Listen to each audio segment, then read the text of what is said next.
Hare Krishna. Today, ATMA's presentation of Bhagavad Gita as it is, translation and commentary by His Divine Grace A.C. Bhaktivedanta Swami Prabhupada, is brought from Dvaraka Dham on the west coast of this sacred land of Bharat or India. Today we're reading from chapter 14, texts 15 to 18. Rajasi pralayang gatva karma sangeshu jayate tata pralinas tamasi mudha yonishu jayate. When one dies in the mode of passion, he takes birth among those engaged in fruitive activities. And when one dies in the mode of ignorance, he takes birth in the animal kingdom.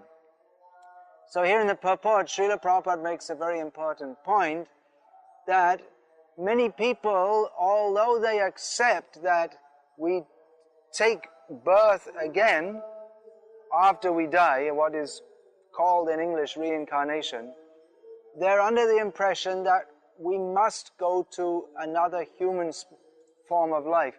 They can't imagine that we who are now in the body of a human being, could in a future life be in the body of an animal or a plant. But here it's very clearly stated that pralinas tamasi mudha yonishu jayate.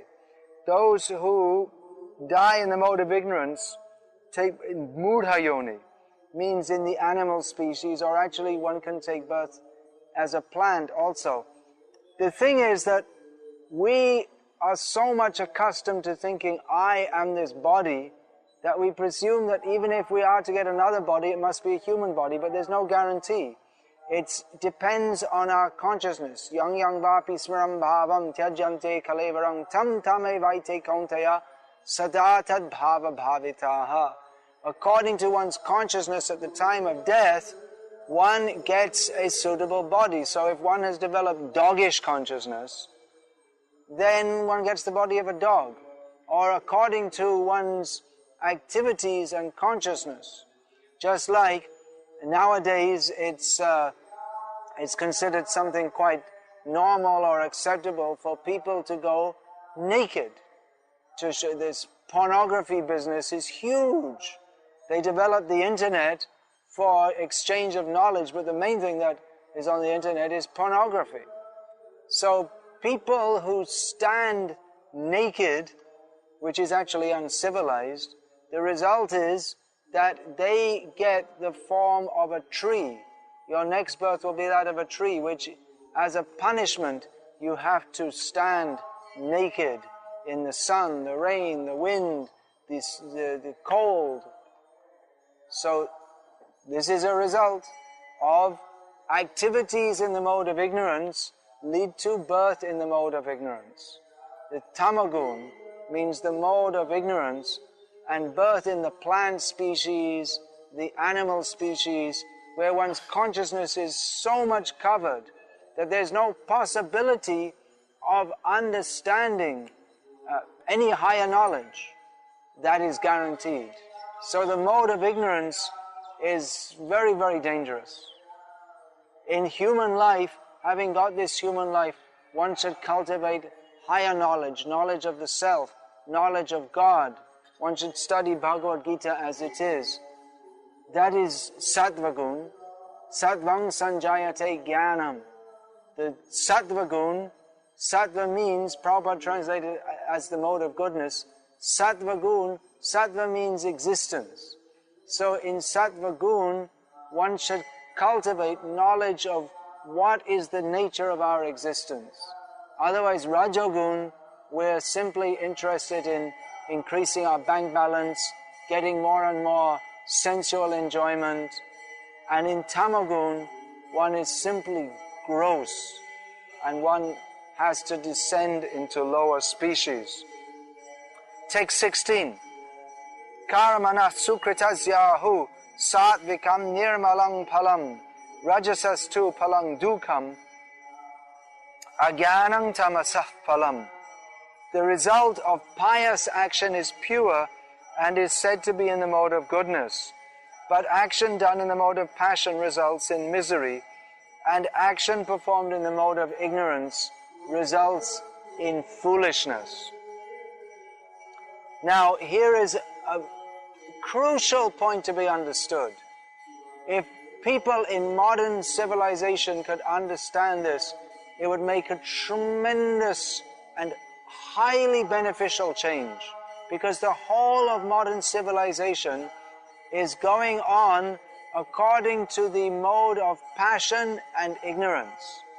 That with the idea that we should just increase more and more sense enjoyment, and in this way we shall be happy. But the result is simply foolishness. So we can deduce from these statements of Bhagavad Gita that modern society is conducted under the modes of passion and ignorance, and very, very little of the mode of goodness, which is the actual mode of human life. Very little is there. So what's this important point we have to understand? That activities in the mode of passion result in misery. Now this is surprising, because activities in the mode of passion means those activities which are conducted for sensual pleasure. But the result of sensual pleasure is not happiness, it is misery. And that we see in the modern age, that people work very hard to get money, and then they work very hard to enjoy. I saw some advertisement in Bangalore, work hard, party harder. So in other words, you work hard all week, and then on Saturday and Sunday you go for parties, and with the same energy that you work, you have parties, drink, take intoxication, have sex, dance, but the result is foolishness. Getting drunk is in the mode of ignorance, and the result is, after working hard all week to earn money, you glug, glug, glug, you drink it away and pass it out as urine while you're talking all nonsense. So this mode of passion degrades into the mode of ignorance, and the result is misery. We find that in modern society, which is conducted under the lower modes of nature, people are simply miserable.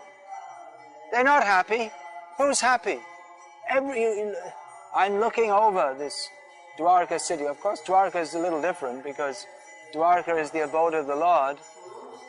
But you look in any city, you go door to door, house to house, and if you speak with people, you'll find that in every house, people have so many problems. Either the husband and wife are not getting on well together, or the children don't behave properly with their parents, or someone's very sick, there's some severe health problem, or there's severe financial problem, or legal problem. There's just problems everywhere. I know, I speak to so many, I travel all over the world, I speak to so many people, and we find people just have so many problems. This is a result of the modern imbalanced society in which they stress, work hard, get money, enjoy, enjoy, enjoy, enjoy. Enjoy this, enjoy that, but no one is happy. Everyone is miserable. So actually, human life should be led in a more peaceful and calm manner. It's not necessary to work so hard to get money to live. Now in modern life, it's like that. Unless you work like an ass, or harder than an ass would tolerate, one cannot get enough money even to live at a normal level in modern society. But modern society has made life unnecessarily complex. So, life should be more in the mode of goodness. In the mode of goodness, one doesn't work hard just to get money to survive, but one lives simply by God's arrangement: food, clothing, shelter, roti, kapra, makan. The basic necessities of human life are fairly easily available. It's not necessary to have big industrial enterprises to produce these things. Many of things that are produced are not necessary. Even this TV that you're watching, it's not actually necessary. Of course, we're using it to broadcast the glories of the Lord, so that's good. But to be quite frank, most of the stuff that's broadcast on TV, it doesn't help us to raise our consciousness, but it actually drags our consciousness down, down, down. So, most things are not necessary. The ideal of life is to live simply and to have high thinking in the mode of goodness. The result, what's the result of that? That's described. I'll jump one verse to text 18. Urdhvam gachanti sattvasta madhye tishtanti rajasaha jaganya gunavritti sta adho gachanti tamasaha. Those situated in the mode of goodness gradually go upward to the higher planets. Those in the mode of passion live on the earthly planets, and those in the abominable mode of ignorance go down to the hellish worlds. So those in the mode of goodness, they go up, either to the heavenly planets, if one's mode of goodness is not completely pure, or one gets liberated in the impersonal Brahman, or if one is in goodness completely unmixed by any material contamination, if one is completely pure, then one becomes eligible to enter into the abode of the Lord. This Dvaraka Dham, where we are so fortunate to be present, it is a facsimile, or actually non-different in one sense, from the abode of the Lord that is eternal, the spiritual world. So acting in the mode of goodness helps to prepare us to become completely freed from any material contamination. Even the mode of goodness can be one kind of contamination, as is discussed elsewhere in Bhagavad Gita.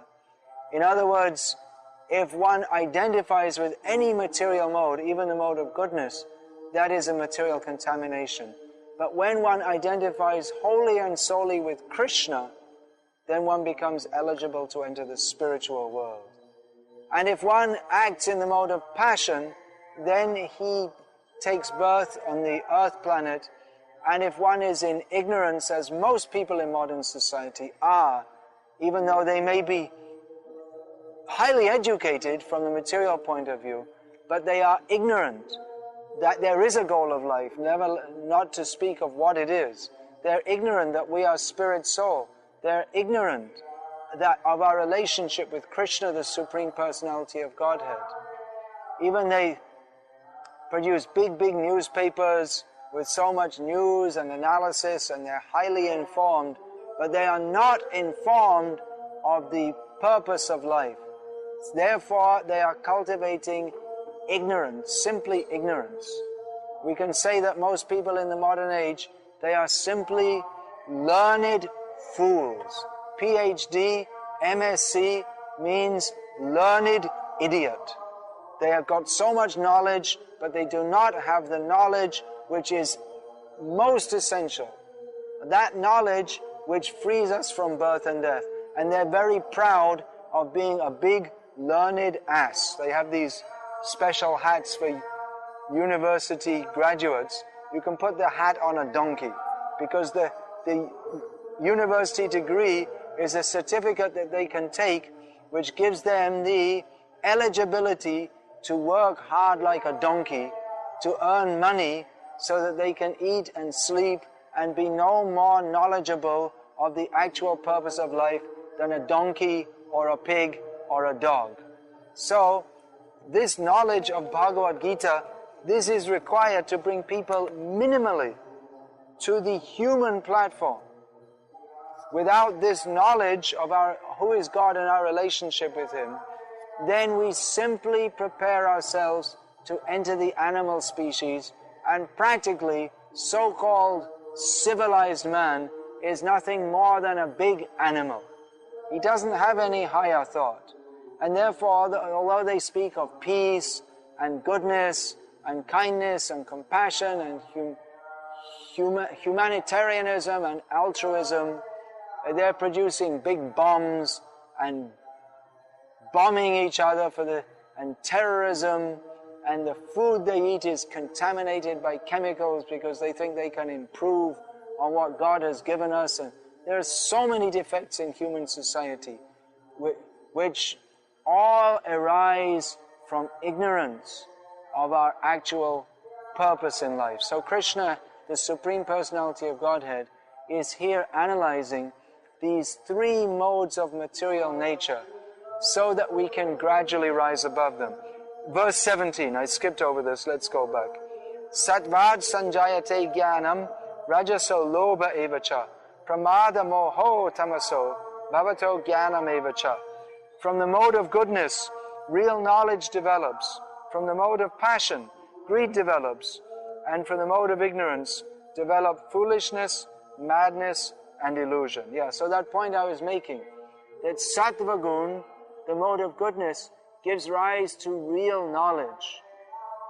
So we can see that that knowledge it's missing from the agenda of modern society.